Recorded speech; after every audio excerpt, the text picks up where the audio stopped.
quais são as oportunidades de investimento no exterior? Falando um pouco de renda fixa, é possível comprar um título, por exemplo, do governo brasileiro emitido no exterior. Ah, mas por que faria sentido eu fazer isso ao invés de eu comprar o título diretamente aqui? Então, hoje a nossa taxa de juros está 3%. E para a visão Brasil, isso é considerada a taxa livre de risco. Só que para a visão mundo, o Brasil não é livre de risco. Então, quando o Brasil emite um título no exterior, ele tem que pagar mais do que isso, né? O que a gente chama de prêmio de risco. Porque no exterior a taxa livre de risco é do título americano, não é do título brasileiro.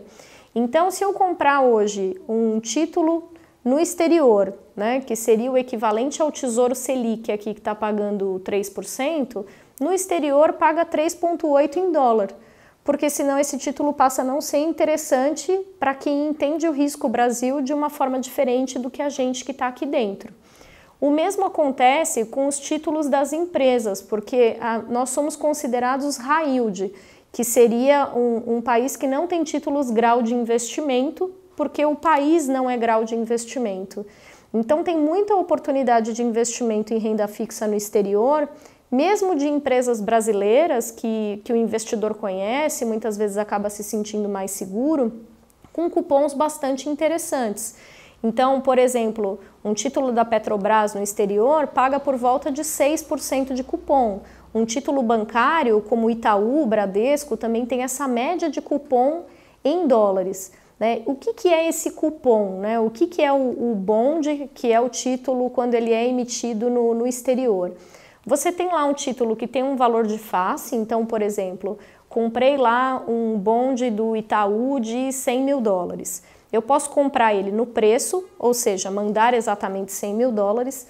Eu posso comprar ele com deságio, que seria, eu vou mandar, por exemplo, 85 mil, porque ele está 85 do preço, só que o meu cupom ele vai ser sobre o valor de face, vai ser sobre 100, então isso faz com que eu tenha uma rentabilidade anual maior do que aquela ali prometida no cupom. Ou pode acontecer o contrário, do título estar com ágio, dele estar custando mais caro do que 100, e dependendo do período, dependendo do cupom, mesmo assim fazer sentido comprá-lo. Então, em renda fixa, né, você pode se aproveitar desses diferentes momentos de mercado e, por exemplo, comprou um título com deságio e chegou algum momento e esse título foi, por exemplo, para 115 do preço, de você pegar esse upside, sair do papel, ter essa rentabilidade maior em dólar, né, e aí você reinvestir em alguma outra coisa. Quando a gente fala de investimento, de risco, tem algumas coisas a serem consideradas, né? Então, o risco de crédito, que acaba sendo a maior preocupação em renda fixa, que é o risco da empresa ser sólida, da empresa não quebrar e te pagar.